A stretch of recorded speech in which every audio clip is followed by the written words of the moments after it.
राजा ने आज अपने सैनिकों से कहा ठंड ज्यादा पड़ रही है, आज की सभा महल के अंदर नहीं लगेगी, महल के बाहर लगेगी। और महल के बाहर सभा लगी। इतने में उस सभा में एक हीरा लेकर एक व्यापारी आ गया। उसके पास में दो बड़े बड़े हीरे थे। उस सभा में हाथ जोड़कर कहा, महाराज कि मेरे पास में दो कोहिनूर हीरे हैं, दो हीरे हैं मेरे पास में, पर ये हीरे में एक हीरा असली है और एक हीरा नकली है। आपकी सभा में और आप बता दोगे कि असली हीरा कौन सा है और नकली हीरा कौन सा है, तो मैं असली हीरा आपको देकर चले जाऊंगा। और हीरा असली नहीं बता पाए तो उस हीरे की कीमत आपको देना है। राजा ने सबको कहा, जाओ देखो जरा।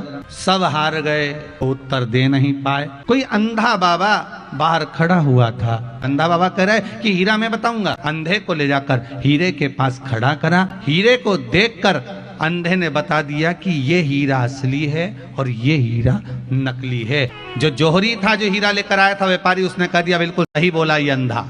राजा उस अंधे के पास गया। अंधे से जाकर पूछा, बाबा ये तो बताओ कि तुम पहचाने कैसे, तुम्हारी तो आंखें नहीं थी। इतने में वो अंधा बाबा बोला, महाराज बात इतनी सी है, धूप बहुत तेज पड़ रही है। उस धूप में मैंने दोनों को हाथ लगा कर देखा। जो धूप में गर्म हो गया था वो कांच का टुकड़ा था, जो ठंडा था धूप में वो हीरा था। शिव महापुराण की कथा यही कहती है कि दुनिया में कितना भी दुख आए, कितनी भी तेज गर्मी पड़े, दुख कितना भी आए, तकलीफ कितनी भी रहे, कष्ट कितना भी आए, रोग कितना भी बढ़ जाए, बीमारी कितनी भी आए, पर शिव महापुराण की कथा कहती है कि तुम्हारे चेहरे पर क्रोध नहीं आना चाहिए। समझ जाना कि तुम कांच के हो। अगर तुम्हारा चेहरा ठंडक है, तुम्हारे मुख पर राम नाम, कृष्ण नाम, शिव नाम समाया है, तुम्हारे भीतर भगवान अगर समाया है, तो तुम्हारे चेहरे की रौनक नहीं गिरना चाहिए। समझ लेना कि तुम असली हीरे हो।